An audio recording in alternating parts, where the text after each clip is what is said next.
Radhe Radhe friends, मैं पद्मश्री स्वागत करती हूँ आपका। आज एक ब्लाउज स्टिचिंग मैं आपके लिए लेकर आई हूँ जो बिल्कुल सिंपल सी है और ये 4 टक्स का ब्लाउज है। और ये मैं सबसे पहले इसका बैक तैयार कर रही हूँ। तो बैक को जो है अस्तर फैब्रिक के साथ कुछ इस तरह से रख कर हमें इस पर सिलाई अटैच करनी है। और सिलाई अटैच करने के बाद हम एक नीचे पट्टी अटैच करेंगे। तो मैन फैब्रिक को अच्छे से रखते हुए हमें इसके ऊपर एक सिलाई लगा लेनी है। अच्छे से इसको बिछाने के बाद हमें नीचे पट्टी लगानी होगी। ये पट्टी हमारी जो है तुरपाई पट्टी नहीं होती है, बाकी ये बहुत अच्छा काम करती है हमारी कमर को जो है फिटिंग रखने के लिए। ब्लाउज़ यहाँ से हमारा ऊपर की ओर नहीं उठता है। इस तरह से आप पट्टी लगाएंगे तो काफ़ी अच्छी फिटिंग आपके ब्लाउज़ की रहेगी। तो इस तरह से मैंने इसको सिल दिया है। अब हम इसे फ़ोल्ड करेंगे अस्तर फैब्रिक की ओर। इस तरह से फ़ोल्ड लगाते हुए हमें एक सिलाई लगा लेनी है। अब हमें जो है इस सिलाई को पूरी करके पट्टी को अंदर की ओर फोल्ड करना है कुछ इस तरह से। ये एक तुरपाई पट्टी जैसी होती है, लेकिन इसमें तुरपाई नहीं करते हैं। इसको स्टिचिंग से हम इस तरह से पैक कर देंगे और ये कमर पर हमारे जो है काफ़ी अच्छी फिटिंग रखती है। तो ये देखिए तैयार है इस पट्टी लगकर। अब हम इसके चारों तरफ सिलाई लगाकर अस्तर फैब्रिक को मैन फैब्रिक के साथ अटैच कर देंगे।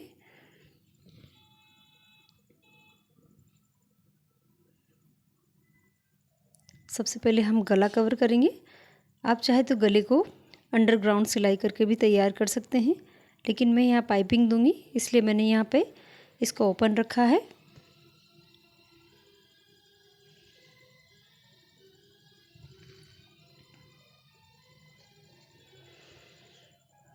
सभी तरफ सिलाई लगाकर हम एक्स्ट्रा कपड़े को कट कर लेंगे। ये आप देखिए हमारी पट्टी भी जो लगी हुई है वो भी नज़र आ रही है अच्छी फिनिशिंग के साथ। एक्स्ट्रा कपड़ा कट करने के बाद अब हमें जो है बैक के टक्स लगाने हैं, जो कि सेंटर से हमारे 4 इंच की दूरी पर होते हैं।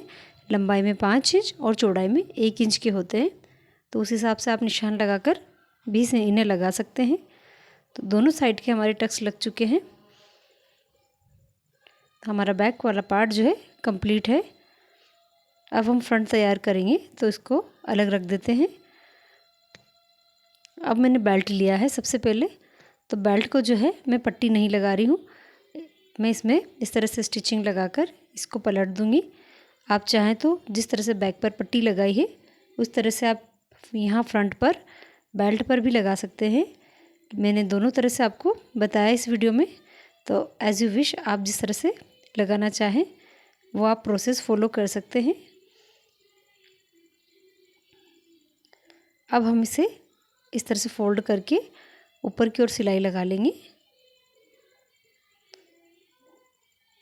ये हमारा बेल्ट बनकर तैयार हो गया है। एक्स्ट्रा कपड़ा हम इसमें कट करके अलग कर लेंगे। दोनों बेल्ट हम इसी तरह से तैयार करके जो भी हमारा एक्स्ट्रा फैब्रिक रहता है उसे कट करके अलग कर लें।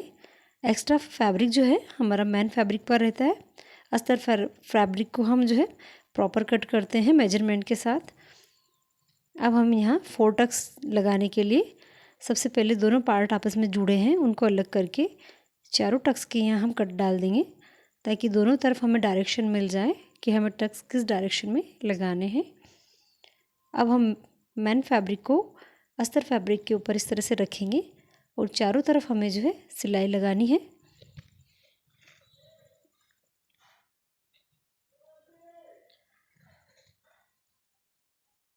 चारों तरफ हमारे इसमें सिलाई लग गई है। एक्स्ट्रा कपड़े को हमें यहाँ कट करना होगा।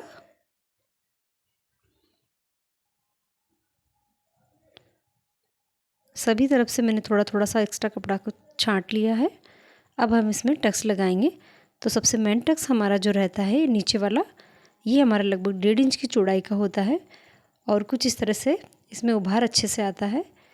साइड का हमारा बारीक टक्स होता है कुछ इस तरह से। चारों टक्स हमें बड़े ध्यान से लगाने हैं। ये देखिए इस तरह से उभार देते हुए हमें ये टक्स को पकड़ना होता है। अगर हम इसको जो है ऐसे सादा पकड़ेंगे या हाथ फेर कर इसको एकदम फ्लैट करके लगाएंगे तो ये हमारा जो है प्रॉपर टक्स की यहाँ शेप नहीं बनेगा। तो कुछ इस तरह से उभार देते हुए हमें कपड़े को पकड़ना है और स्टिच लगानी है। तो चारों टक्स हमारे इस तरह से लगने के बाद इसका उभार परफेक्ट रहता है। जिनको ये प्रॉब्लम होती है कि परफेक्ट उभार नहीं आता है, एकदम इस तरह से कटोरा शेप अंदर की ओर बन जाता है, तो इस तरह से आप टक्स लगाएं जिस तरह से मैंने आपको बताया है। सेम प्रोसेस फॉलो करें। अब हम इसमें बेल्ट अटैच कर देंगे जो कि हमने तैयार कर रखा है।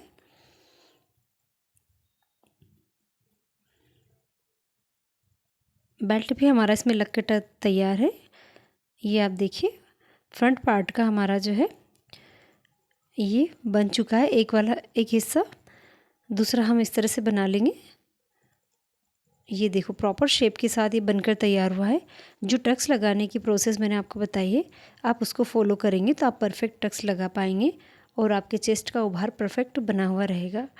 दोनों साइड हमने इस तरह से टक्स लगाए। अब हम बेल्ट अटैच करके दोनों पार्ट को तैयार कर लेंगे। एक्स्ट्रा धागे वगैरह मैं हैंड टू हैंड कट कर रही हूँ। आप भी जो एक्स्ट्रा कपड़ा हो, धागा हो, उसे हैंड टू हैंड कट करके फिनिशिंग अच्छी से रखें। ब्लाउज़ के दोनों पार्ट हमारे फ्रंट के बनकर तैयार हो चुके हैं। अब हम इसमें हुकाई की पट्टी अटैच करेंगे। तो हुकाई की पट्टी के लिए जो है मैं यहाँ एक मैन फैब्रिक की ले रही हूँ और एक इस तरह से अस्तर फैब्रिक की पट्टी हमें जो है हुक के लिए लगानी होती है, जो कि अंदर की ओर फोल्ड होती है। तो इस तरह से ऊपर की ओर इसे रखा जाता है। अब हम एक सिलाई और इस पट्टी के ऊपर लगाएंगे। मैं यहाँ अंदर की ओर फोल्ड करके सिलाई लगा रही हूँ। आप चाहें तो यहाँ तुरपाई भी कर सकते हैं।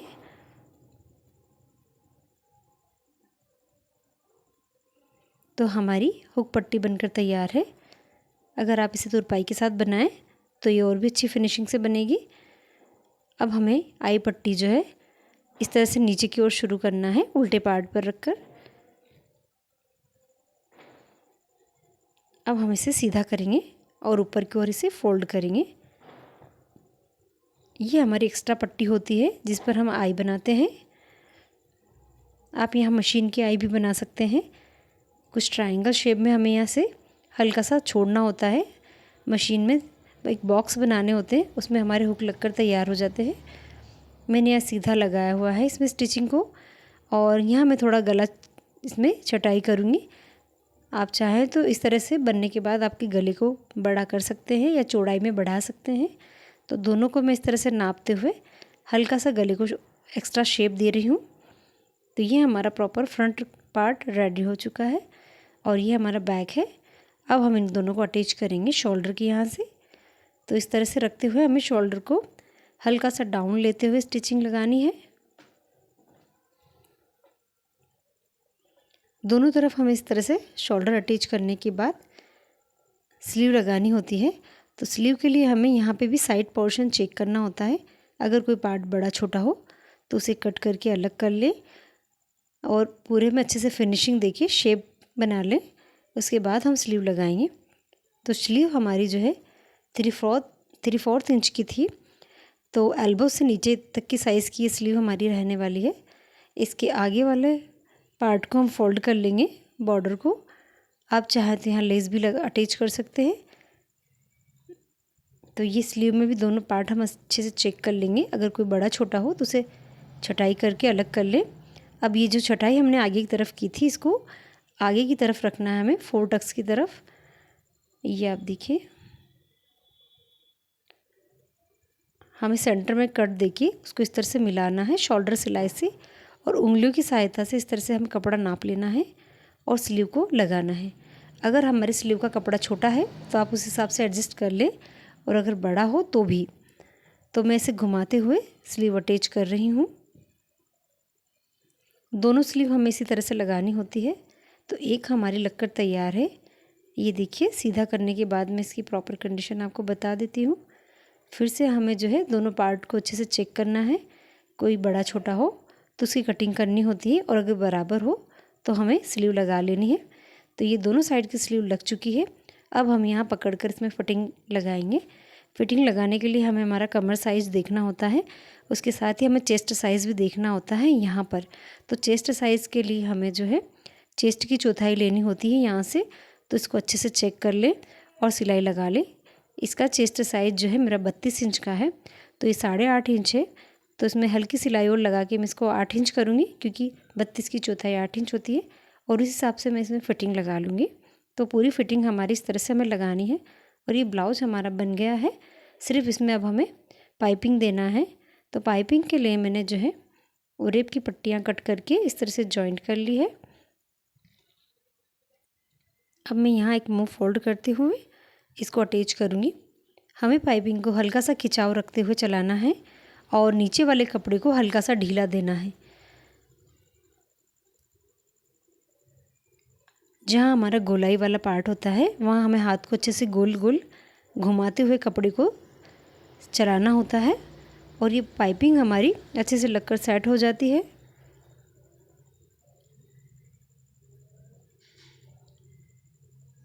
अब हम जो है इसमें एक फोल्ड लगाएंगे, कुछ इतनी चौड़ाई को रखते हुए, आधा इंच की चौड़ाई रखते हुए मैं एक फोल्ड लगा रही हूँ। उस पर मैं इस तरह से मशीन को चलाते हुए इसको कंप्लीट कर रही हूँ। आप चाहें तो 2 फोल्ड एक साथ भी लगा सकते हैं, लेकिन इस तरह से पाइपिंग लगाने से हमारी पाइपिंग कभी भी फ्यूचर में भी बाहर की तरफ नहीं निकलती। चाहे आप इसको कितना भी ब्रश से रगड़ के भी धोएंगे तो भी ये बाहर नहीं आएगी, क्योंकि मैं इसमें डबल स्टिचिंग लगाती हूँ। ये देखिए हल्की चौड़ाई के साथ ये अभी यहाँ है, बाद में हम एक फोल्ड और उसका लगाएंगे। तो नीचे की तरफ जो एक्स्ट्रा कपड़ा हमारा फोल्ड में रहा है मैं उसको कट करके अलग कर रही हूँ, ताकि पाइपिंग लगने के बाद हमारा कोई भी कपड़ा पाइपिंग में से बाहर ना निकले। तो जो भी एक्स्ट्रा फैब्रिक है उसे कट करते हुए हमें एक फोल्ड और लगाना होगा। अब हम यहाँ एक बारीक फोल्ड लगाएंगे जो बिल्कुल हमारी पाइपिंग वाला रहेगा। ये आप देखिए कुछ इस तरह से बिल्कुल बारीक शेप बनकर अब ये तैयार होगी, और यहाँ हमें सिलाई को लगा के आगे चलाता रहना है। गोलाई की जगह हमें हाथ को अच्छे से सेट करना है ताकि हमारे गले की गोलाई ना बिगड़े,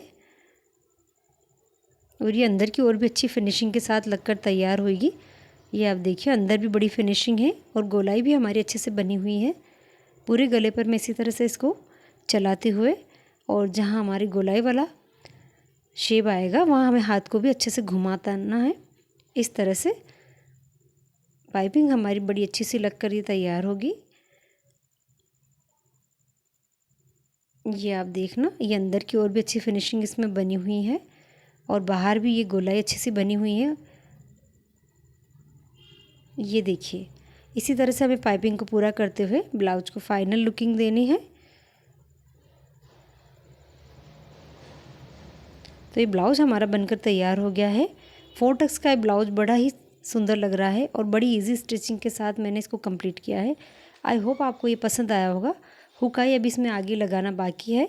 मैंने यहाँ ऑल पिंसेस को सेट किया हुआ है। उसी के साथ ये ब्लाउज हमारा कंप्लीट है।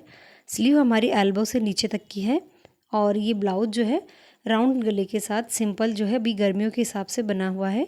आप भी चाहें तो इस तरह के रेयॉन फैब्रिक या कॉटन फैब्रिक से इस तरह का ब्लाउज बना सकते हैं। अगर आपको ये पसंद आया हो तो प्लीज़ मेरे चैनल को लाइक करें, शेयर करें और सब्सक्राइब करें। राउंड शेप का एक गला है और बहुत ही अच्छा ब्लाउज़ हमारा बनकर तैयार हुआ है।